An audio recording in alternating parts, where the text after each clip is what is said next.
All right. So, welcome everyone to another episode of the Omar Pinto Coaching Podcast. Today, I have Rick Alexander joining us on the show. And Rick he's got a lot of things going on, but he's an author, he's a speaker. He serves as the chief growth operator for Special Forces Experience. I love that title. So, I guess that CGO. Right. So Rick spent 12 years in the United States Navy as a special operations combat medic and has completed multiple ultra endurance events, including a 240-mile run in body armor to raise money for the children of fallen heroes.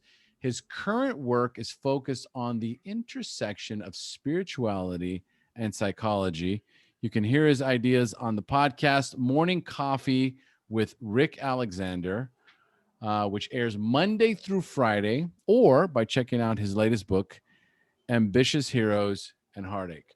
So the podcast, and this is the direction that I really want to take Rick when we dive in, is Rick Alexander in the Morning Coffee talks about the art of being human. And I think we could all use a little bit of help, and a little bit more guidance in being a little bit more human.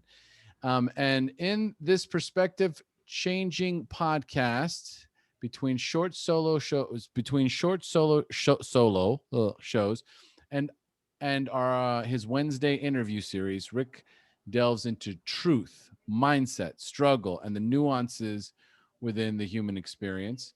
And then there's his book, Ambitious Heroes and Heartache, a book about what it means to be human. And I mean, really, that's kind of the whole idea. Some of us really struggle with this whole thing about being human. So, Rick, thank you and welcome to the show. Yeah, man. Thank you so much for having me. I'm excited. I'm an open book, so to speak. I'm excited to talk about this experience. Good. So, where did it all really begin? And actually, let's go past or before even the military. What inspired you to join the Navy? I grew up so I'm from Maine on the East Coast. A lot of people think it's part of Canada if they're not if they're not from New England. And yeah, I went to Hawaii when I was 16, and I couldn't tell you how many people asked me if it was part of Canada. But yeah, so I had lived my whole life there. My family worked at the same shipyard. My friends' families all worked at the same shipyard, very small town kind of thing. When I was 16, I had an opportunity to go to Hawaii with my aunt and her uncle, who was in the Navy.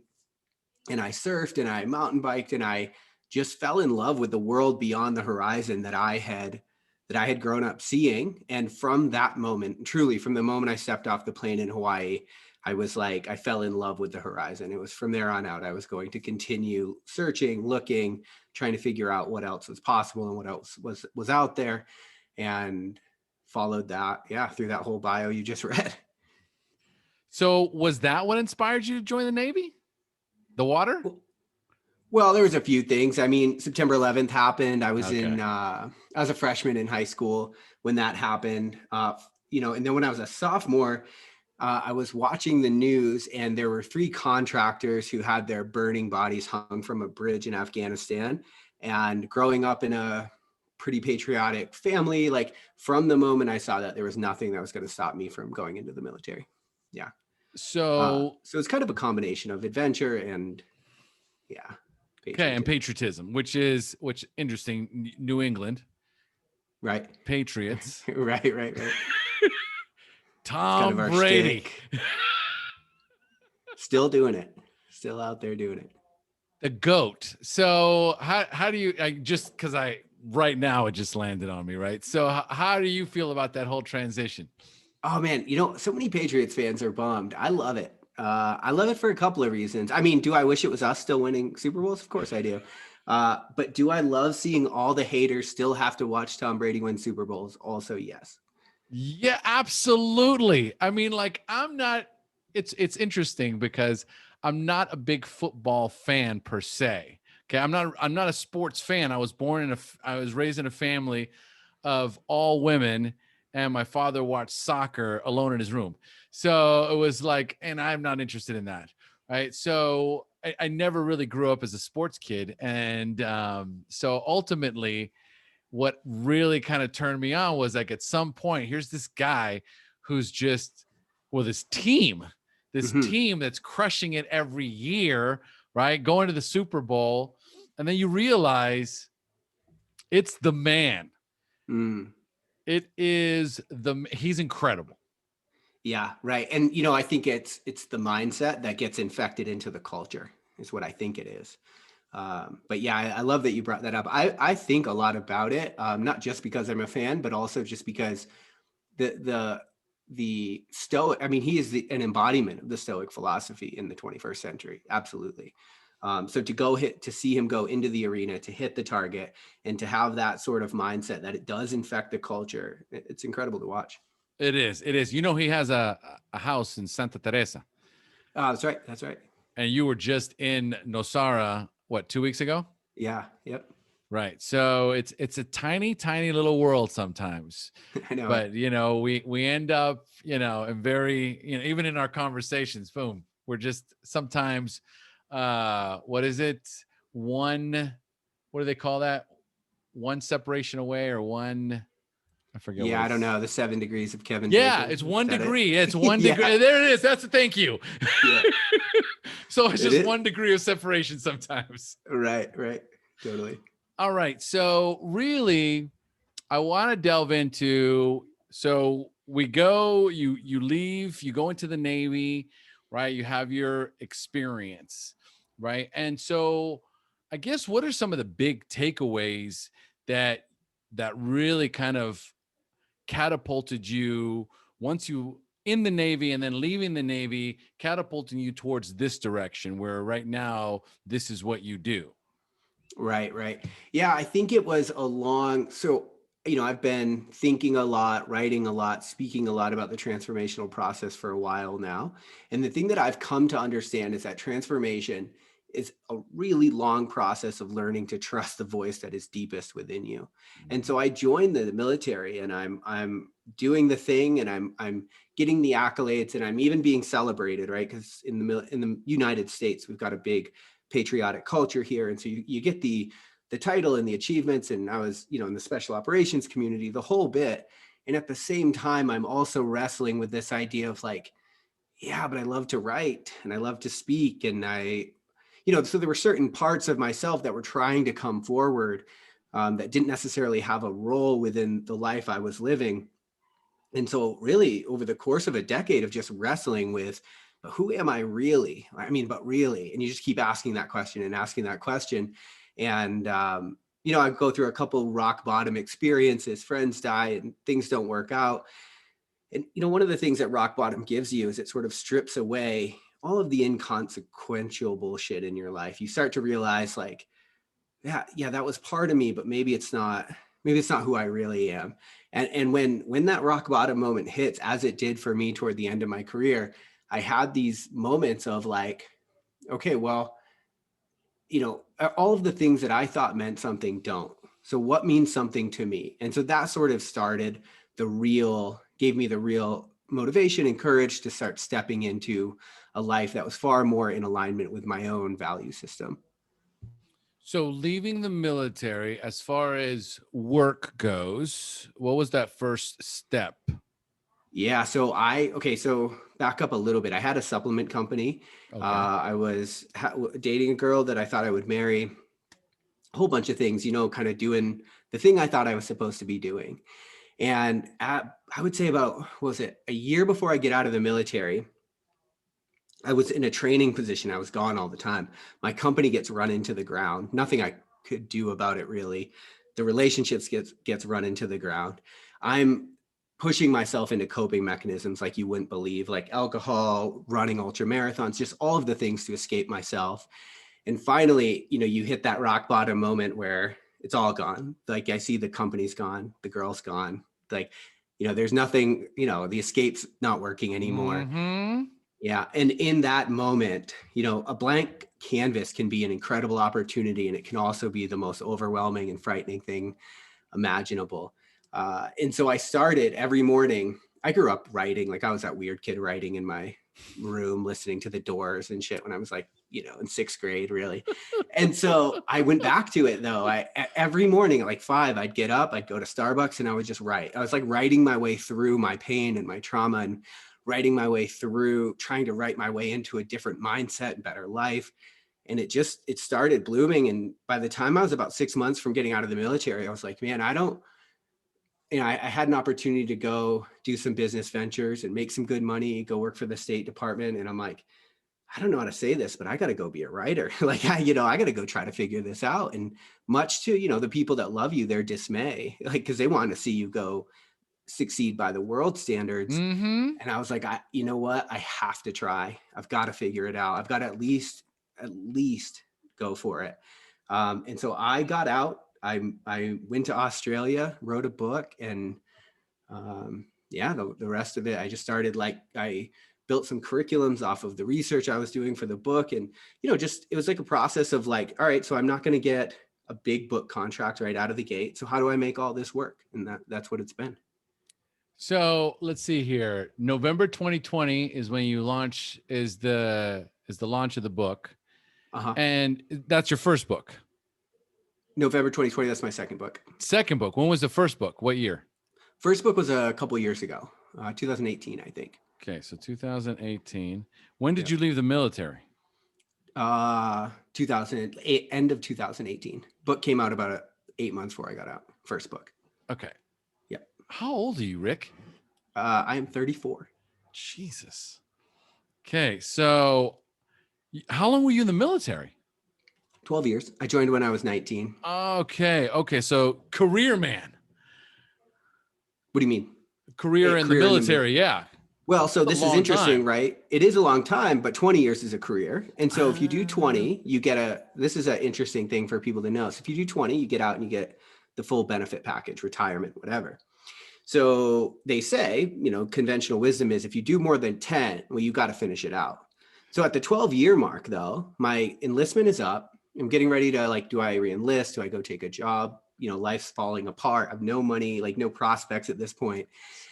And I realized everybody I asked said, well, you're past 10, so you've got to do it. And I said, it dawned on me one night that the best advice I could get is that I should go be unhappy for the next decade in search of some sort of money that will be there 10 years from now. I thought, man, that's wild, right? Because that's my 30s. This is my life. How could I do that?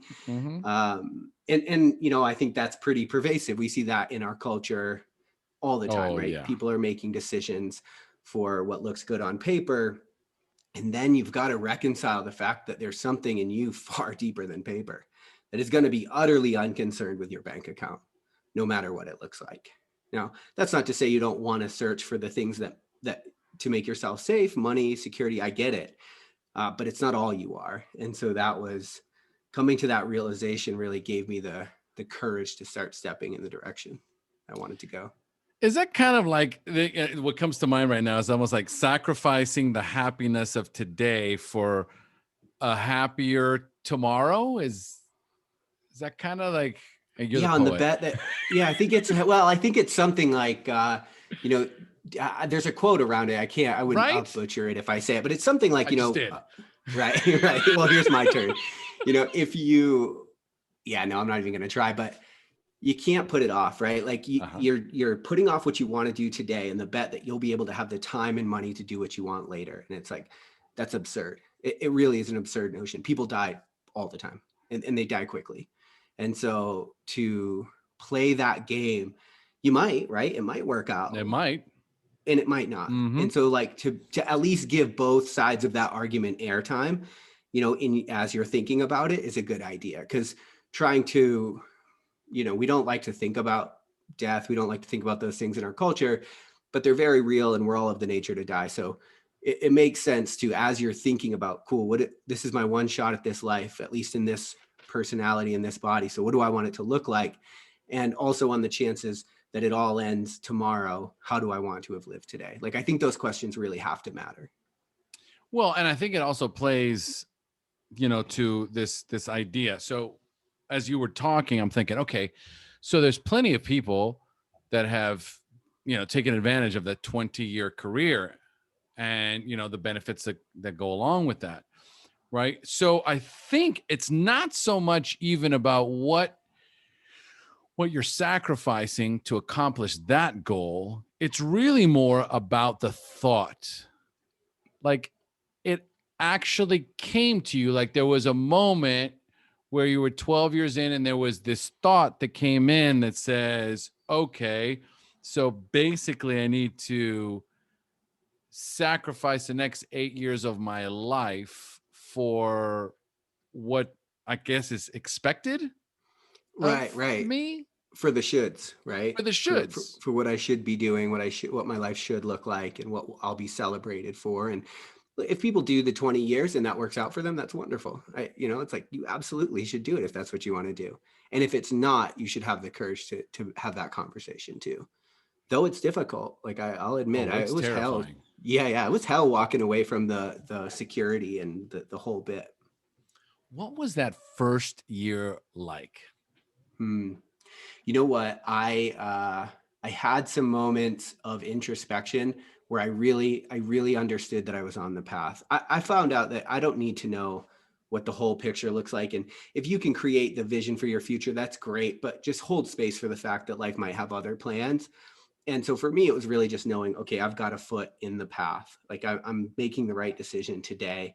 And so there were just, I noticed there were certain subtleties in my life that gave me that confirmation and gave me the courage to keep going. Yeah. What are those? What were those? Give us a few.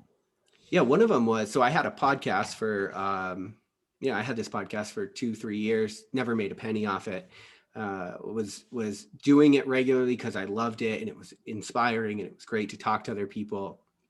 And then I get out of the military, I'm writing this book.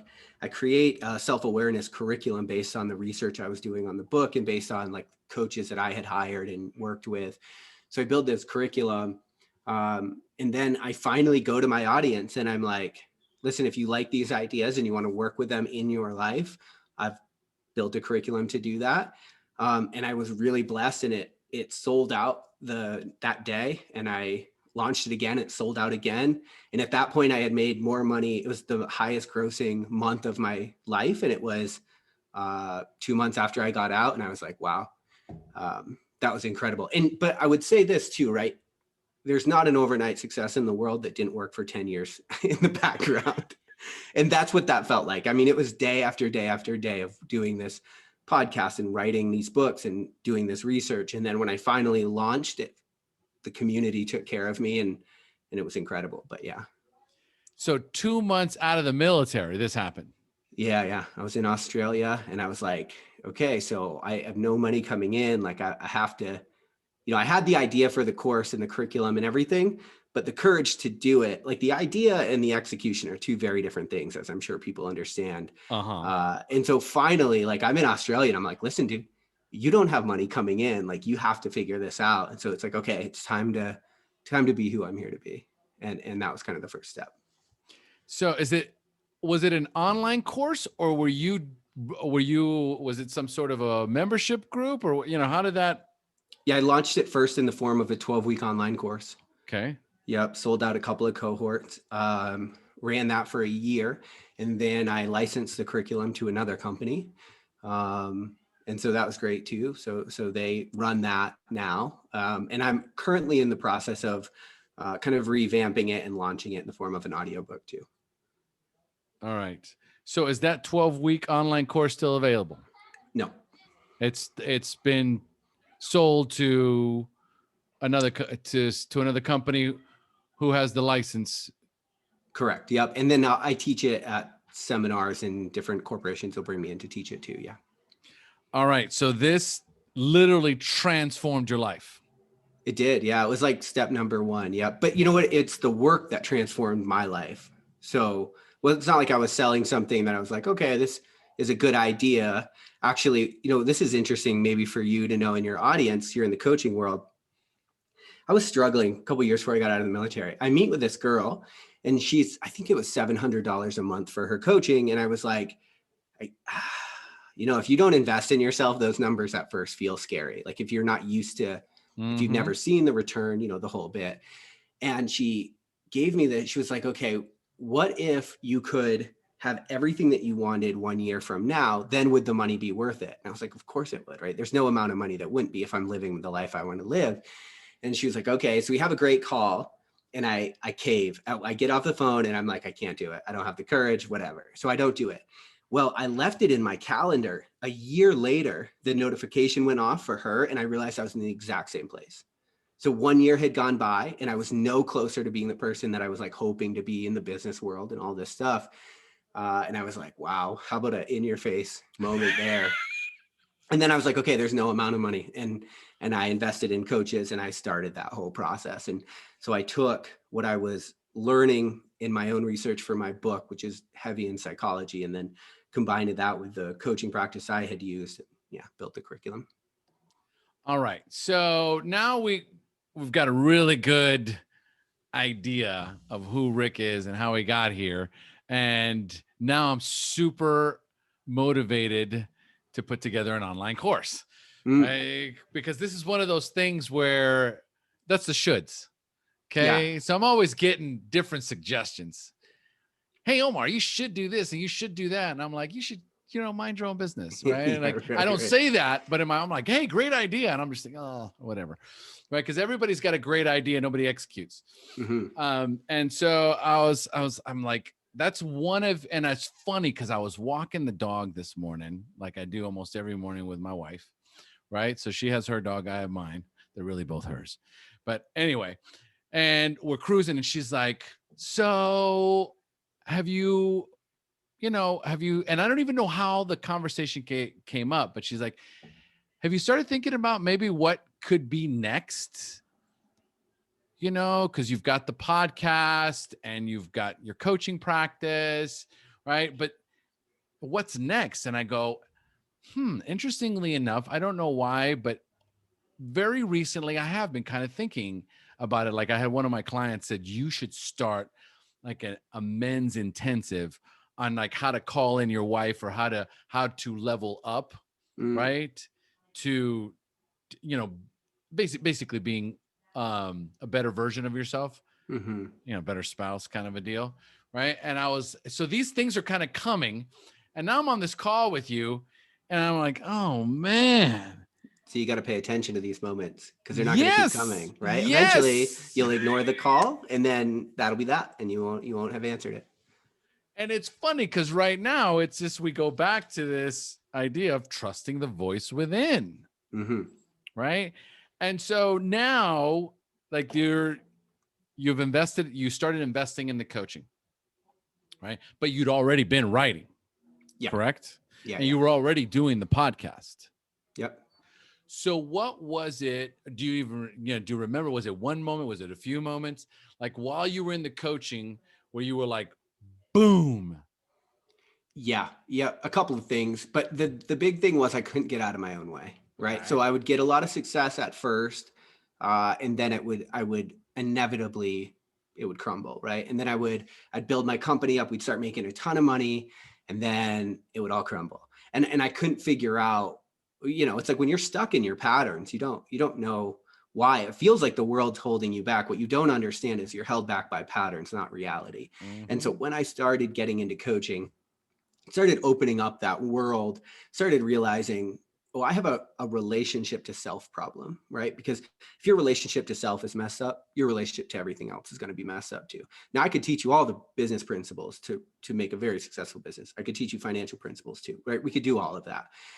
But if your relationship to money is not good, if your relationship to actually having things and providing value is not good, right? So you have to start sifting through all of those. And so for me, those were the moments that really started opening it up, like realizing, I'm living out self-destructive patterns and I need to understand those so that I can start being successful. Cause you already know what to do. Probably, you know how to manage money. You can learn if you don't, but you know what to do. Right. The problem is you got to get out of your own way.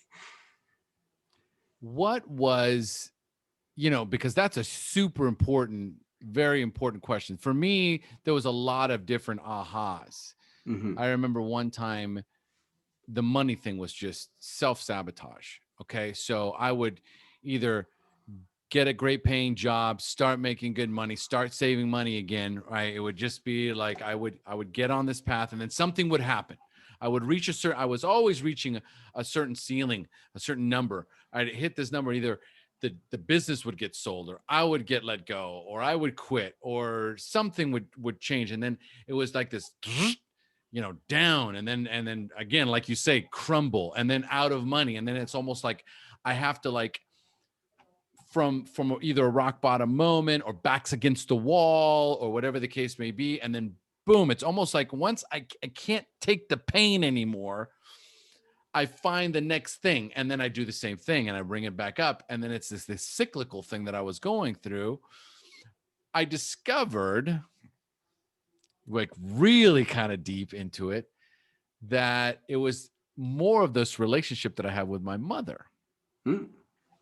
So I had this very unhealthy, sort of toxic relationship and connection with my mother, and spending too much time with my mom really it brought severe amounts of pain, like physical pain. I couldn't spend too much time with her, emotional, physical, you name it, spiritual, mental.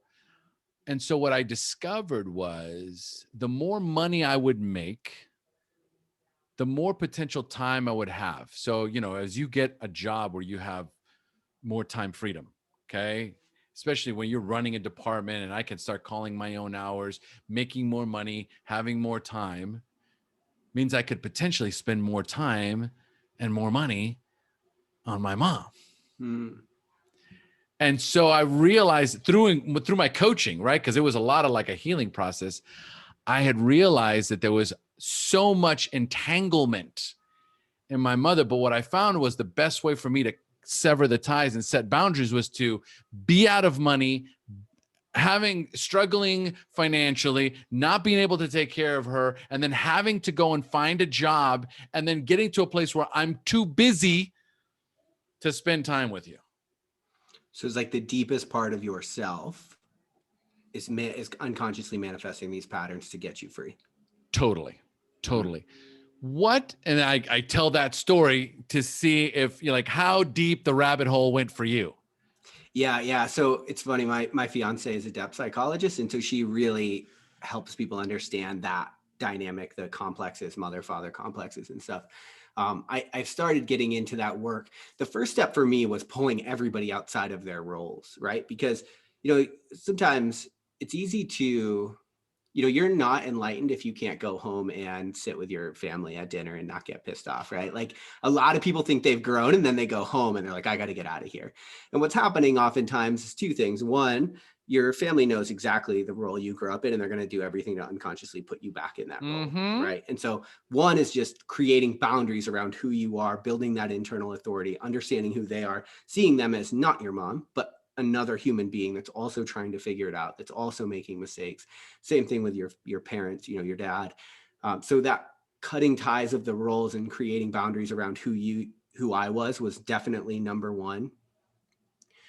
The second thing that's happening is oftentimes, there are parts of ourselves that we don't like. We repress those parts of ourselves. We push them deep into who we are so that we don't see them. That's called a shadow of your personality, right? Okay. So oftentimes what happens though, is we go home on Christmas break or whatever, and your family exhibits the parts of yourself that you've learned that you don't like. And so what's happening is it's like holding a mirror up to the parts of you that you don't like, which you have pushed outside of your awareness. And so it's very frustrating because you don't know what's wrong, but you're really triggered. And so oftentimes what's happening, and so that happened to me, like I would grow for a bit and then I would come home and I'm like, what is this dynamic? And it pushed me into doing shadow work. And that's when I really started gaining freedom. Okay. So it was a similar experience. Yeah. Very similar, right? Sounds like it came at it slightly different ways, but yeah, same thing. Okay. And so ultimately it was like in that discovery, this is where like financially changed everything for me. Okay. When I was able to, and interestingly enough, I still have a tough time being around my mother, right? Because I was like, oh, damn it. I don't know. But, my own personal life and, my financial life right now I'm doing better than I ever have. Okay. So that's one indicator that something is healed in there. Right. Mm-hmm. I guess now, and now that I wonder, I was like, is there another pitfall? But I think, like you said, the awareness is, I would consider awareness to be probably like 50%, if not more. And then once you have, because if you don't have awareness, you can't even take a step in that right direction. You don't have choice, right? Right. You're just kind of in that role, right? Mm-hmm. And so, extracting yourself from that role, what were some of the things that really started to change fast in your life? Was there a shift in the podcast, shift in the, was this when the next book came out? Like, what was that shift that happened? Or do you remember? Yeah, I think the shift for me, the real shift, right? After I decided like, okay, so you can look at your life and you can deduce what kind of patterns you're living out, right? So for me, it was to break glass when nothing's wrong, because I'm more comfortable in chaos pattern. And so I go through this rock bottom moment, as I said. I go to Australia. I moved to Colorado to snowboard, books out, coaching business is doing well. And then I had these sort of moments where I realized, for me, if I really want to change, it's time to go through all the things that I've been avoiding my entire life. So for me, it wasn't success. It was actually a deep amount of sadness. And it was like starting to just feel all of the things that I had previously decided to get drunk or go for really long runs, or, however it is you get out of it. And so for me, it was like a few months of just being like, okay, I've spent my life trying not to feel what I feel. And so now it's time to like do the work and to just go through the human experience. And so for me, it was like a descent into hope. It was like a falling apart, letting go of things. And then, in that space, you realize once you start letting go of all of these things you've been holding on to, the things you think you need to keep you safe, it creates room inside of you for new life, new energy, new spirit. And for me, that was really the process. It was like, okay, I'm going to go through this. I'm going to let myself feel what I feel. And like, I'm going to cry, and that sucks, but like, especially, I didn't cry for years. And so like, I'm going to do the thing. And I'm like, man, this is why I didn't do it, because this is absolutely terrible. And so for a few months, I'm just, I'm journaling, I'm doing shadow work still, I'm doing the stuff, but I'm also just not pretending I'm something I'm not. And that really started creating the room within me for new things to start existing after a while. But you kind of got to trust that process, right? And there's a reason you haven't felt all the things that there's a reason you keep escaping. There's these because it hurts. And so for me, it was really just learning to be okay with that process. And that was the real shift. What was all the sadness about? Well, I had told you, like, I had gone through that rock bottom moment, right? And, when you write a book, there's a bit of inflation there, right? Because, I mean, you're saying, I've got something to say to the world. So you're inflating yourself a bit. Happened to be the inflation I needed because I was super depressed. But then, like, books out, things are going well. And I'm like, all right, there's a whole bunch of things that have happened in the last 3 years that you've not felt at all, not really. And so, yeah, it was the breakup. It was the business. It was just like letting go of you've got to grieve for the life you thought was yours. You got to grieve for the life you thought you were headed for at some point. Now, the life I'm living is far better than I could have imagined. And so what I would say is that's reason enough not to hold on too tightly to what you imagine. But regardless, you still got to go through the grieving process of not becoming the person you thought you were in the world. And that's what that was for me. And so you say, I realized, or you said you realized it, or you didn't want to be. No, you realize who you're not. I guess doing the shadow work, you recognize who you were not. With the shadow work? Mm-hmm. Yeah. So these are some pretty difficult tasks to unpack if you're not familiar with shadow work and stuff. What shadow work gave me was the opportunity to see who I actually was, not who I told myself I was showing up with, right? So when I did shadow work, I started seeing that I had let people down. I started seeing that I made self-serving decisions. And I started seeing that, I was dealing with all kinds of results in my life. And I was acting as if I were the victim of those results, as if I hadn't been authoring that energy into my life for years and years and years.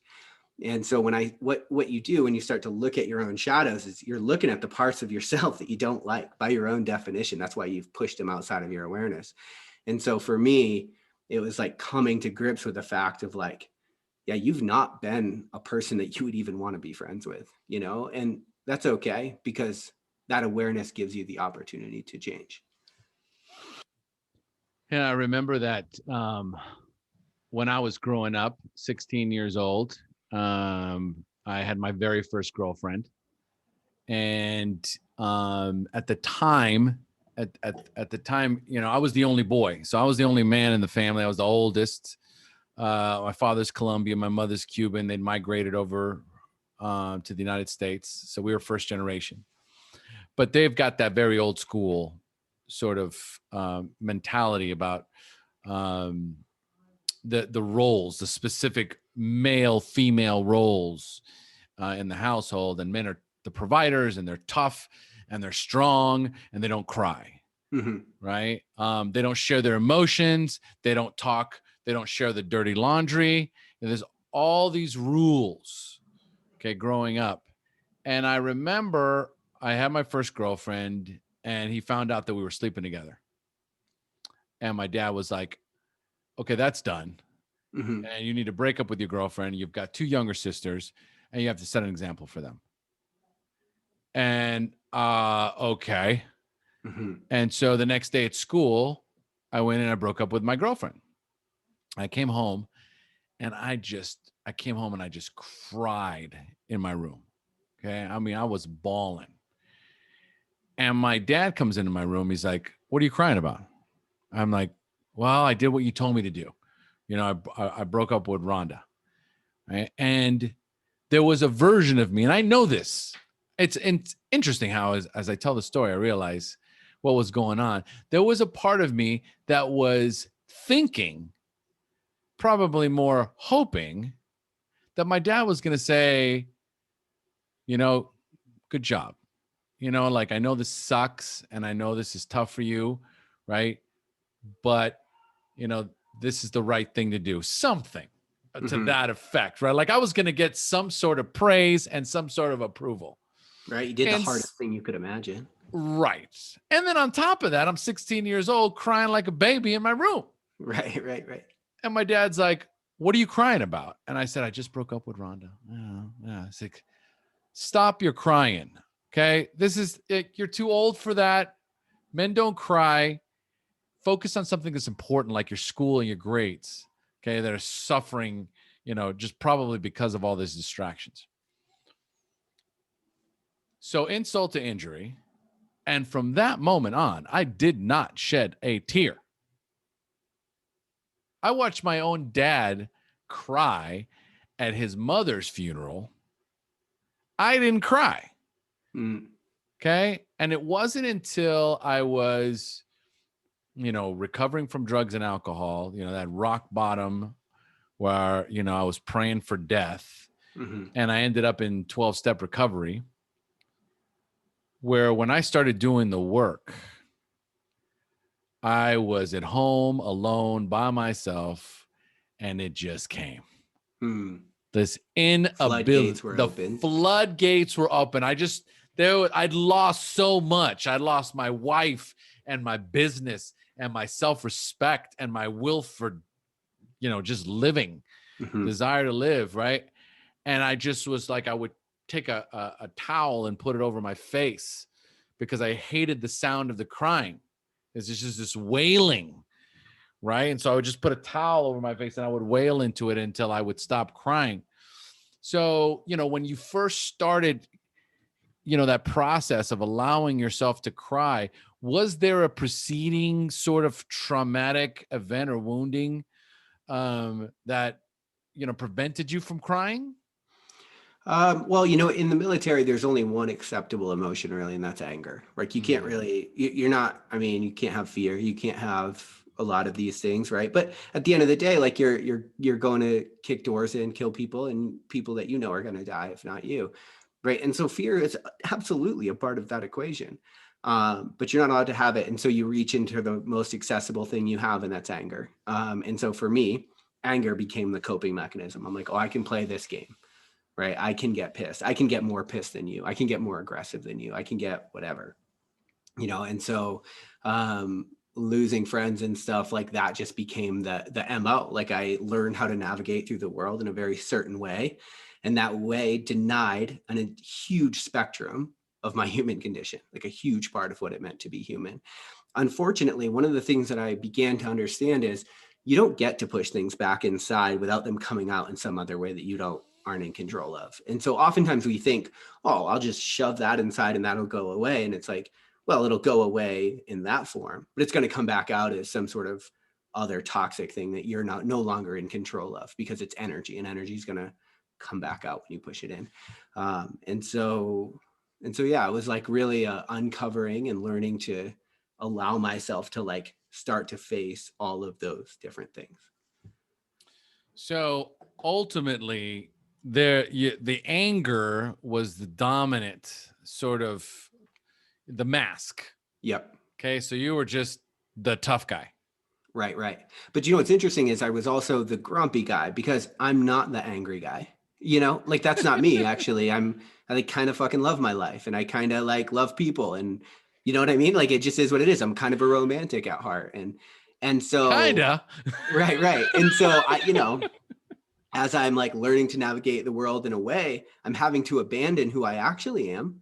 Right. And so I'm not just the angry guy. I'm also the grumpy guy. Right. I'm also the like, get the fuck away from me guy. I'm all, I'm putting on a mask for the world, and it's not one that matches my inner state whatsoever. And so the longer you wear that persona for the world, the more that dichotomy between your soul and your personality grow, and then you start to resent the world around you.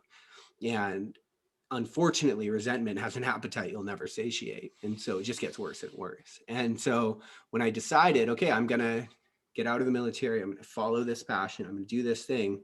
It's like, well, you don't get to do that without learning actually how to take this mask off, because you've learned how to be in the world in a very particular way. And so you've got to repattern yourself, and it took you years. So it's not going to be overnight. You've got to spend time doing the work and allowing yourself to go through the letting go process, the hurting process, and then the transformation can start to take place. So the podcast you were already doing in the military. Yeah. So it had started out as a marketing arm for my supplement company, because I didn't have the courage to like put it myself out there. So I was just like, hey, we've got all these models and athletes, like, I went to my partners and I was like, hey, what if we started, podcasting? And I'm listening to all these personal development podcasts and stuff at the time. And yeah, it was how I kind of got the courage to do it. Yeah. It is the easy way into the marketing space, right? That's why I did it. Right. And actually, no, I'm lying. Okay. I launched the podcast. My first podcast was the Share podcast, which stood with SHAIR, Sharing Helps Addicts in Recovery. So it was recovery based. And from the space that I come from, you don't charge for anything in recovery unless you're a treatment center, or you have medical treatment, medical assisted treatment, or something in the pharmaceutical space or in the clinical space. Okay. But as far as coaching and personal development, and even, recovery is thought to have been like a free resource. Okay. So when I came into it, it wasn't really about even making any money, or if I didn't even expect to make any money out of it. Right. But now I recognize that there was a part of me that always wanted to be in the limelight. I wanted the spotlight on me. I wanted to inspire and motivate people. And this was kind of like the entry point where there was also a part of me that's like, don't look at me. Okay. I don't want to be seen. Okay. There's, talking about that mirror. Okay. I don't want to be seen, but this podcast idea, it just kind of, it feels kind of right. And so kind of circling back to that voice within, right? And you decided to do the podcast. What kind of things started to happen once you launched that podcast? Because I know a lot of things happened along the way. I mean, I wouldn't be on this phone call. I wouldn't be on this podcast interview with you if I hadn't launched that podcast 6 years ago, not having any idea what I was Right. going to do. But there's all these things that started to happen because of it. So you have this supplement company, and then you decide, I'm going to do this podcast. And what kind of things started to happen? Well, it was the second episode. You got to pay attention to what inspires you, right? And I mean that quite literally, like what breathes life into you. And on the second episode, I had interviewed this guy named Chappie who had lost his leg as a police officer or something, and he's a CrossFit athlete. And I remember in the midst of that, conversation, feeling that expansive feeling of like, whoa, there's something going on here. And then I really started to love it. I had recorded like 60 something podcasts that I'd never told anyone about just on my phone. Cause I'm like, I think I could do this, but I'm like, no, I can't. I don't have the courage. And so, you're going back and forth between like the person you want to be, but the person you've convinced yourself you are. And so you're doing that. But I started noticing during the interviews, I'm like, man, there's something about this that I just absolutely love. Like the written and spoken word are just really, they just feel aligned with who I am. And then I had this interview. So I'm at work. I have to sprint home to do this podcast interview at my lunch break. And I go into my closet because it's the best sound in the house. So I don't turn the video camera on, so he doesn't see that I'm sitting Indian style in my closet, holding the microphone. And, but we have this incredible conversation about, I think it was something about like physiological adaptation and evolution and just things that like really lit me up. Right. And then I'm like, end the interview after 40 minutes, get back in my car, sprint back to work, go back to work after my lunch break. And I walk in and the people that I work with are having this conversation about something that just really didn't interest me. I don't even, something about like quitting smoking. And there was some other things that just, it was different, right? It's like, energy and you can feel that shit. And I walked back in and I was like, whoa, I gotta go. It's like something that was like the very first, sort of domino to fall to be like, oh, there's a different life out there that my soul's calling me to. And if I don't listen to that, this resentment it'll tear me apart. That is beautiful. It's all about paying attention to those moments. Totally. It lands, and there is an energy, you feel it. Your body physically starts to indicate the right thing versus the wrong thing. Okay. The path that's yours, the path that's not. And so, and this is obviously while you're in the military, right? Yeah. Yep. Okay. So then that's the first thing that happens. And then, you're doing the podcast and it was 3 years. Yeah, it was about 3.5 years before I made a penny off it, actually. Okay. And so what was that first shift where all of a sudden it's like it makes money or made money? What was that first? That was that moment in Australia where I launched the course and kind of put out an ad on my podcast. And, the podcast goes live at 1 a.m. or something every morning. So it's there when people get up early to go work out or go to work. And like I had woken up and I had already had spots sold when I woke up, so it's like I woke up to like an extra $2,000 I hadn't had when I went to bed. And I was like, whoa, there's a world out there that I could be a part of. And like, when you actually see it come in, all of a sudden it becomes doable. It's not this thing off in the future that other people get to do. It's like something that you really can do. And something that's worth considering too is, we talk about these little moments of knowing, this inner knowing that you can't even articulate. You'd probably go nuts if you ever had to make anybody else believe it, but something's like spirit's working within you somehow in that moment. And you got to like let go of, I didn't think I'd be having a solo show and writing philosophy, right? Like I didn't know what it was going to look like. I'm just following the cues. And at the same time, you get to certain points and you look back down the road and you realize that small voice was telling you the truth this whole time. And that's why you got to listen to it. Not because you're going to make all this success off the thing you're doing now. It's because it's going somewhere. It's always going somewhere. So you got to listen. Has it always been the morning coffee? Started out as Lionheart Radio, and then I had gone. Okay, I remember that too. Okay, yeah. So it started out as Lionheart Radio, and then one summer, right before I'd gotten out of the military, I was like, okay, I have this idea for morning coffee. I'd love listening to morning shows anyway myself. I was like, I'm going to do this for 90 days. If people like it, I'll do it. If they don't, I won't.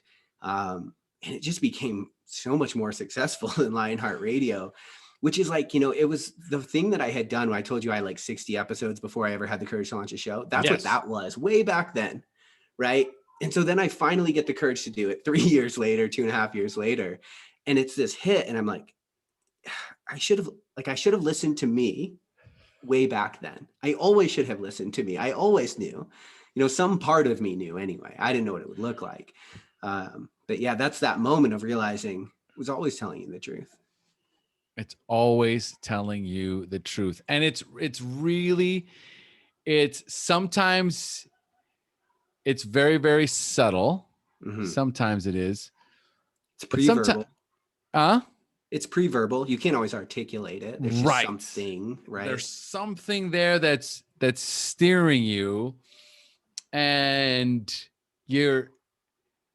I think, and as you're talking and as you're kind of sharing your story, I'm thinking about this kind of natural evolution that happens. It's launching the podcast. It's doing interviews. It's having a conversation where someone says something and it lands and it goes, why not? Why not you? Why not this? Yes. Why not? Right. If not now, when? Right. So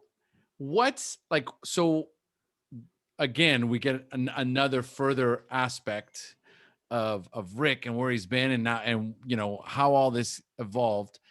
Is there a next big step for you, or is there another book? Is because you just launched the book in 2020, so it's almost like, oh, okay, yeah, that's done, right? And right. And that book took me a lot longer than I thought it was going to write it. Part of I didn't understand. I had to grow into the person that was capable of writing the book I'd started to write, and that sucked. And that's why it took so long. It's here now, right? And I'm finally like, okay. But no, I mean, this is the thing I'm doing. I'm working on a collection of essays on transformation right now that I'll probably release at some point. And yeah, it's interesting. I don't, like I said, I don't hold the vision anymore personally. I know a lot of people live for that. Like, where's the finish line? What am I doing? For me, I just got to know there's a foot in the path. And the one thing that I absolutely do not have the ability to do is override the soul, right? I've got to listen to it.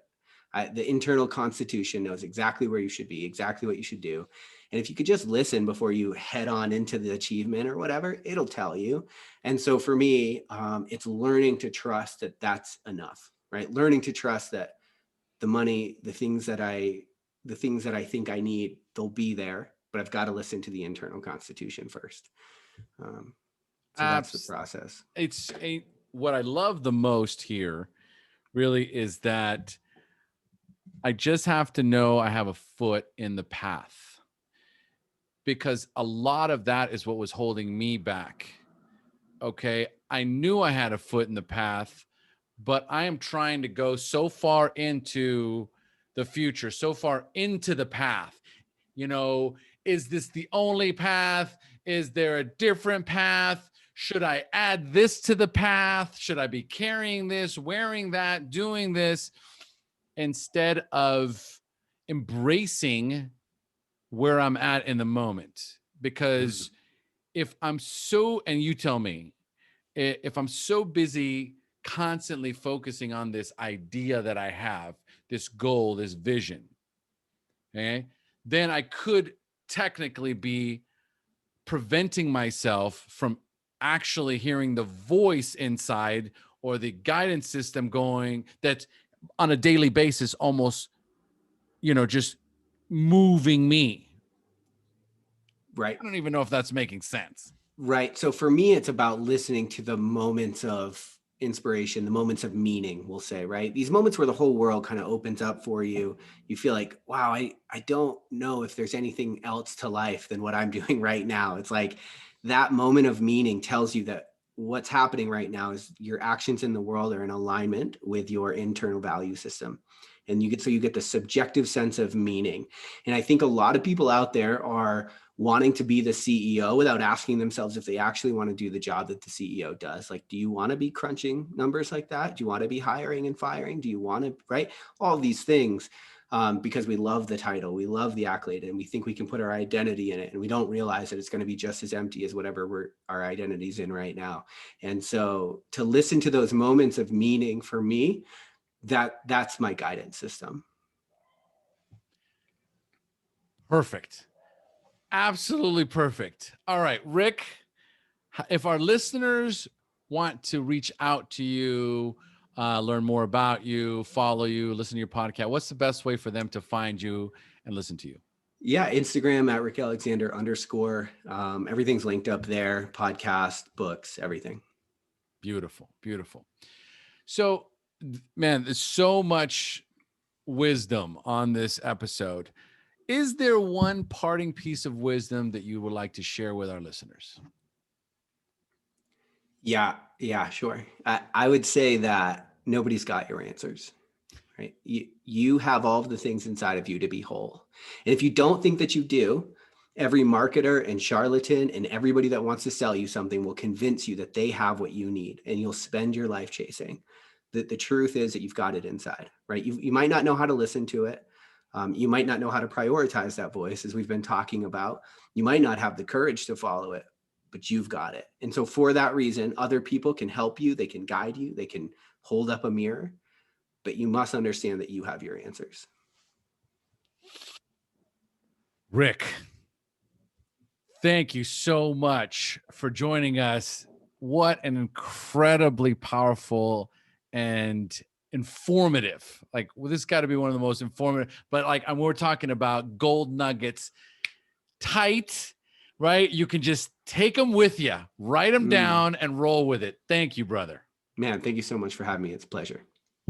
Next time you're in Costa Rica, let me know. Totally.